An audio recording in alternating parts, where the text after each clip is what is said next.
ഞാനവിടെ പോയി. അപ്പോൾ പള്ളിയിലേക്കാന്ന് പറഞ്ഞ, അപ്പോൾ പള്ളിയിലേക്ക് ഒന്നാന്ന് പറഞ്ഞാൽ കടത്തി വിടാനൊന്നും പറ്റുന്നില്ല എന്ന് പറഞ്ഞു. അപ്പോൾ ഞാൻ തൃശ്ശൂരിൽ നിന്നാണ് വരുന്നത്. ഹലോ ഗൈസ്, അപ്പോൾ ഇന്നത്തെ നമ്മുടെ സ്പോട്ട് എന്ന് പറഞ്ഞു കഴിഞ്ഞാൽ നമ്മുടെ വയനാട് ജില്ലയിലേക്കാണ് നമ്മൾ പോകുന്നത്. അതായത് കുറച്ച് നാളുകൾക്ക് മുന്നേ കുറേ ദുരന്തം വിതച്ച മണ്ണാണത്. മാത്രമല്ല കുറേ അതിജീവനത്തിൻ്റെ കഥ പറഞ്ഞും പഠിപ്പിച്ചും തന്ന നമ്മുടെ സ്വന്തം വയനാട്ടിലേക്കാണ് ഇന്നത്തെ യാത്ര. അപ്പോൾ നമ്മൾ വീട്ടിൽ നിന്ന് ഇറങ്ങി ഒരു പുലർച്ചെ 4 മണിയായിട്ടുണ്ട്. ഇപ്പോൾ വിട്ട് കഴിഞ്ഞാൽ ഒരു നേരം വിളിക്കണോടുകൂടി നമ്മൾ വയനാട് എത്തുന്നതായിരിക്കും. അപ്പോൾ അതിൻ്റെ വീഡിയോ നമുക്ക് കാണാം.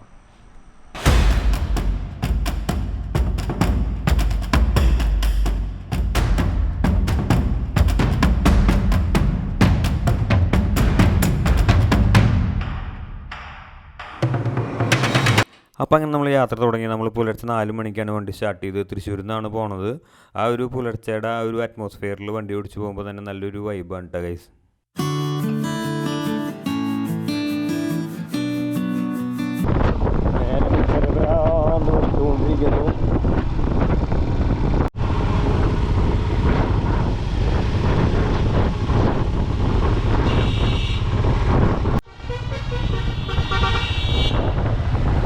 അങ്ങനെ നമ്മൾ താമരശ്ശേരി ചുരം എത്തി. ചുരം കയറിക്കൊണ്ടിരിക്കുകയാണ്.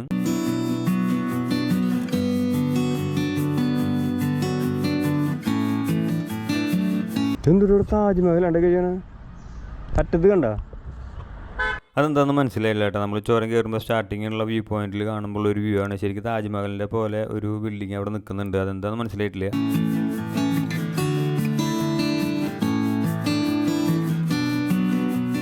അപ്പോൾ അങ്ങനെ നമ്മൾ വയനാട് എത്തി. വയനാട് മേപ്പാടിയിലേക്കാണ് നമ്മൾ ഫസ്റ്റ് പോണത്.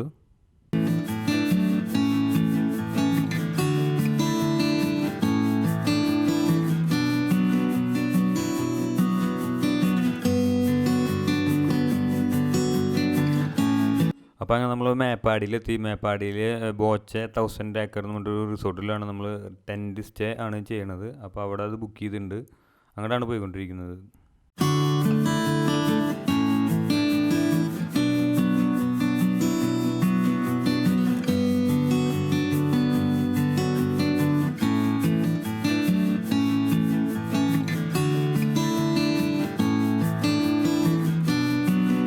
അപ്പോൾ അങ്ങനെ ബോച്ചെ 1000 ഏക്കറിലെത്തി. ഇന്ത്യയിലെ തന്നെ ബിഗ്ഗസ്റ്റ് റിസോർട്ടിൽ നിന്നാണ് ഇത് അറിയപ്പെടുന്നത്. കുറേ പേര് ബുക്ക് ചെയ്തിട്ടുണ്ട് ടെൻറ്റ്. അപ്പോൾ നമ്മൾ ഇന്ന് ഇവിടെ സ്റ്റേ ചെയ്തിട്ട് മോർണിംഗിൽ നമ്മൾ ചൂരൽമലയ്ക്കാണ് പോണത്.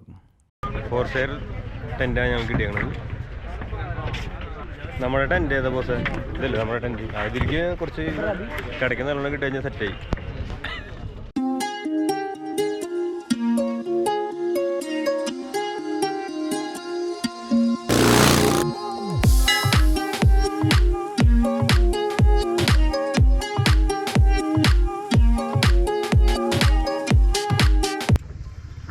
ഇതായിരുന്നു നമുക്ക് കിട്ടിയ ടെൻറ്റ് സ്റ്റേ. എന്തായാലും അടിപൊളി ഉണ്ടായിരുന്നു. വയനാട്ടിൽ മേപ്പാടിയിലായിരുന്നു നമ്മുടെ ടെൻറ്റ് സ്റ്റേ ഉണ്ടായിരുന്നത്. കുഴപ്പമൊന്നുമില്ല, വലിയ തണുവൊന്നുമില്ല. സംഭവം ഡിസംബർ മാസമാണ്. പക്ഷേ അത്ര വലിയ തണുവൊന്നും പറയാൻ പറ്റുന്നില്ല. പക്ഷെ എന്നാലും വൈബായിട്ട് കിടന്ന് ഉറങ്ങാൻ പറ്റും. എന്തായാലും സുഖമായി. ഇന്ത്യയിലെ തന്നെ ഏറ്റവും വലിയ റിസോർട്ടാണിത്. 1000 ഏക്കറിൽ, ബോച്ചയുടെ 1000 ഏക്കറിലുള്ള ഒരു ടെൻറ്റ് സ്റ്റേ ആയിരുന്നത്. അപ്പോൾ നമ്മൾ പോകുന്നത് വയനാട്ടിലെ മേപ്പാടിയിലാണ് ഉള്ളത്. മേപ്പാടിയിലെ കാഴ്ചകളാണ് കണ്ടുകൊണ്ടിരിക്കുന്നത്. പിന്നെ ഇവിടെ ഒരു സിപ്പ് ലൈൻ ഉണ്ട്. ഇന്ത്യയിലെ തന്നെ longest and highest zip line എന്നാണ് പറയപ്പെടുന്നത്. അത് വയനാട്ടിലെ മേപ്പാടിയിൽ തന്നെയാണ്. ചേട്ടാ ഇവിടെ എത്ര മണി വരെ? 5 മണി വരെയുള്ള 7 മണി വരെ ഉണ്ടല്ലേ? ഇത് എത്ര രൂപ വരുന്ന ഒരാൾക്ക്?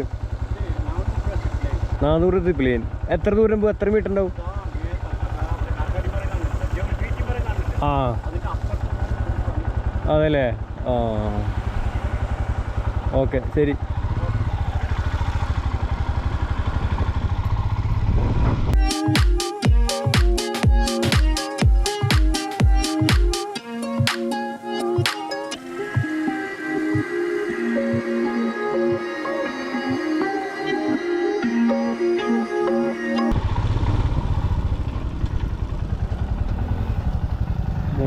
സൂചിപ്പാറ വാട്ടർഫോൾസ് 2 കിലോമീറ്റർ 5 മണി വരെയുള്ള. നമ്മൾ കറക്റ്റ് 5 മണിക്കാണ് എത്തിയത്. അപ്പോൾ അതുകൊണ്ട് കയറാൻ പറ്റിയില്ല. ഇതിൻ്റെ അപ്പുറത്താണ് ചൂരൽമല സ്ഥിതി ചെയ്യുന്നത്.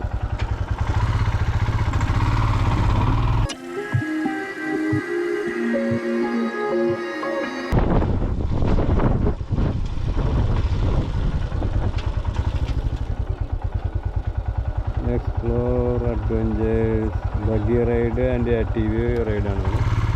നേറ്റീവ് റൈഡ്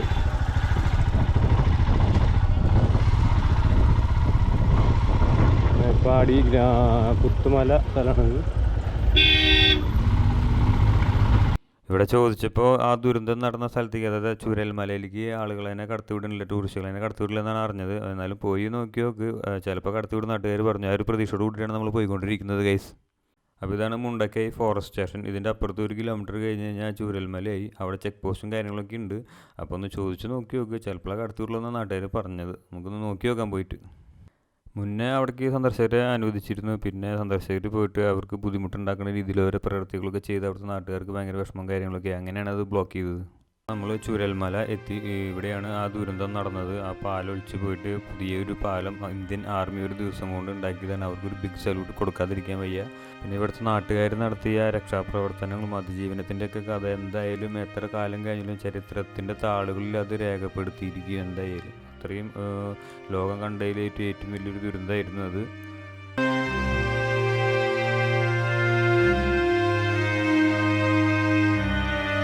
ആ ദുരന്തം സംഭവിച്ച് മാസങ്ങൾ കുറെ കഴിഞ്ഞിട്ടും ആ മനസ്സിലെ ആ ഒരു ഞെട്ടൽ ഇതുവരെ മാറിയിട്ടില്ല.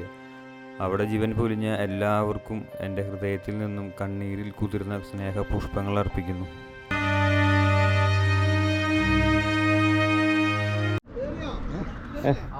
ഞാൻ കയറി, ഞാനവിടെ പോയി. അപ്പോൾ പള്ളിയിലേക്കാന്ന് പറഞ്ഞാൽ, അപ്പോൾ പള്ളിയിലേക്കൊന്നാന്ന് പറഞ്ഞാൽ കടത്തി വിടാനൊന്നും പറ്റുന്നില്ല എന്ന് പറഞ്ഞു. അപ്പോൾ ഞാൻ തൃശ്ശൂരിൽ നിന്നാണ് വരുന്നത്. ഒരു 5 മിനിറ്റ് ബെയിലി പാലത്തിനൊരു വീഡിയോ എടുക്കാൻ പറ്റിയാൽ മതി എന്ന് പറഞ്ഞു.